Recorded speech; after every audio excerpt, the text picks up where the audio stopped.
Estamos de volta com o Religar e esta semana eu recebo o teólogo Alex Vilas Boas. Ele é professor do curso de Teologia da PUC de São Paulo. O tema do nosso programa nessa semana é a relação entre teologia, arte e literatura. Alex, existe no interno dos estudos aí da teologia alguma tensão em relação a essa perspectiva que você assume, outros colegas, você citou o professor Manzato também, em relação a esse tipo de abordagem, de aproximação, né? Mas com o nome teologia, a tradição teologia, como é que se dá essa relação? Certamente há dificuldades de assimilação de algo que parece novo, mas na verdade está na origem da questão teológica, né? A primeira forma de teologia é literária, a literatura bíblica, ou as expressões e narrativa das religiões são em forma de literatura, de poesia, de símbolos, e isso é tido como teologia, né? Eu creio que talvez nós tenhamos um tributo platônico que nos faz expulsar os poetas do discurso filosófico, crítico, teológico. Racional, científico. Exatamente, né? Que dificulta uma razão sensiliente de percepção da experiência significante. E isso depois se acaba elegendo alguns autores para solidificar esta recusa, né? Mas, por exemplo... O que vale e o que não vale. Exatamente, né? Exatamente.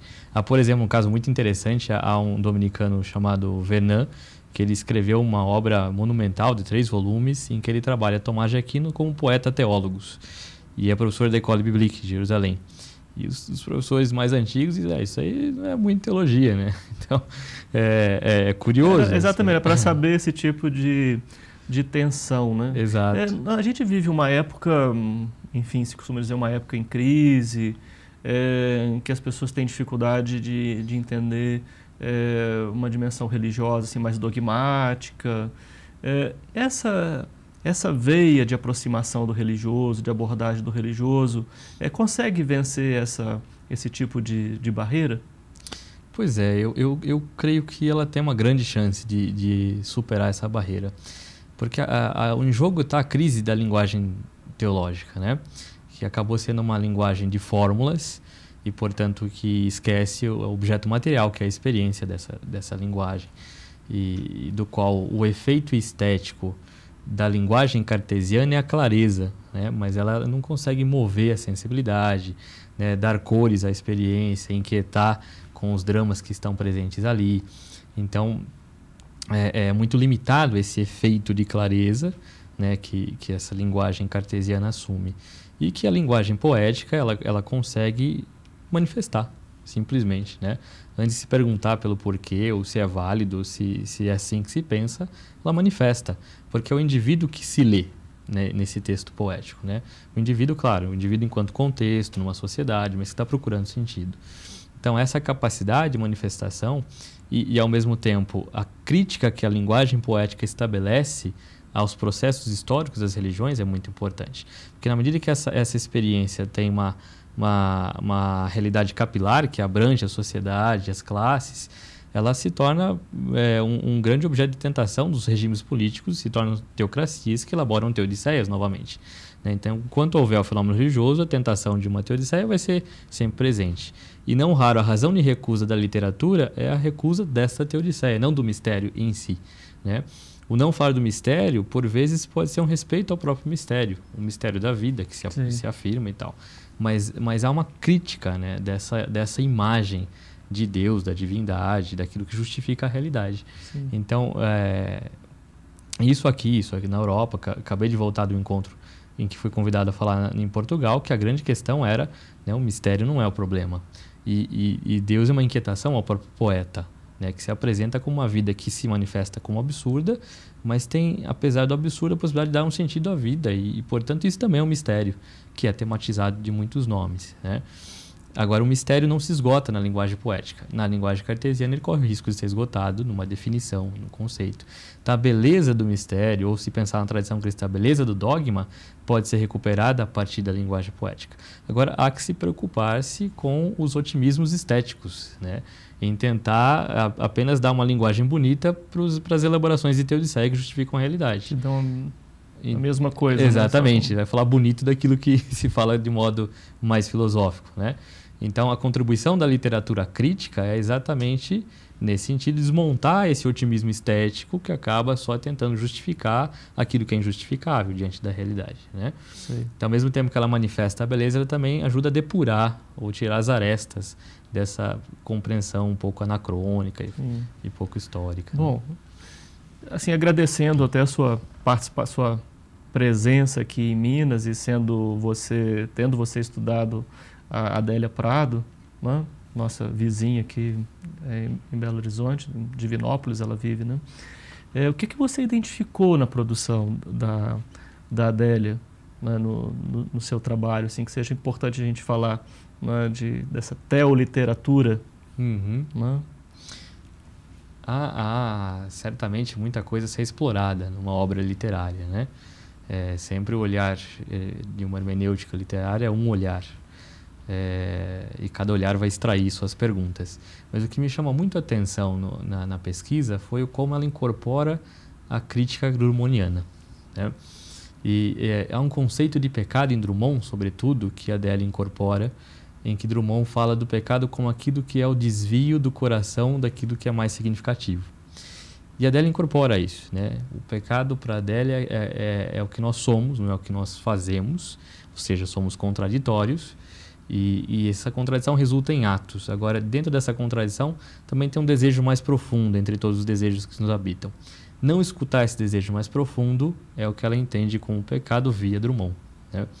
E é interessante, há um conto de Drummond que ele fala das buganvílias que estão numa casa e conforme elas crescem na casa, aquelas florzinhas que vão abrindo as rachaduras, né? Elas vão abrindo as rachaduras e tal. Mas porque elas são belas, elas são plantas de Deus, diz Drummond, elas têm o direito de destruir poeticamente a casa, porque doam beleza à casa, né? E as buganvílias são as plantas que chamam a Adélia a vocação da poesia, no livro A Bagagem.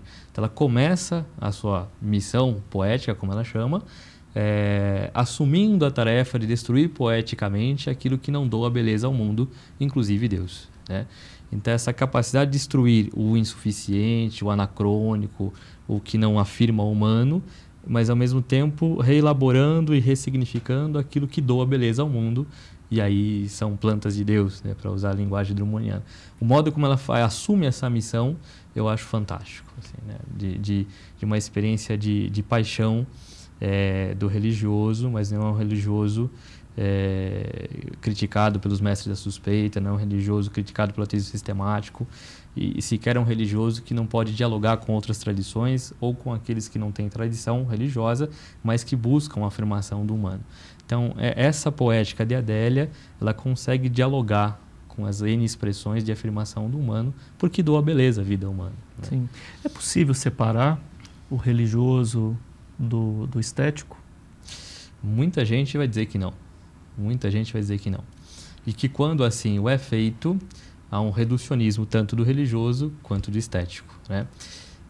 Eu penso que aqui valeria chamar, né, a compreensão de Tomás de latens deita, de Deus escondido, que está numa terceira margem do religioso e do estético, né?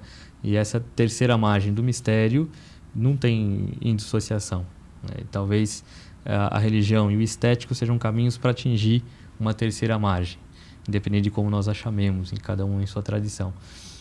Enquanto um caminho de um para outra, eu acho que ela ganha sua completude, seu movimento total, né?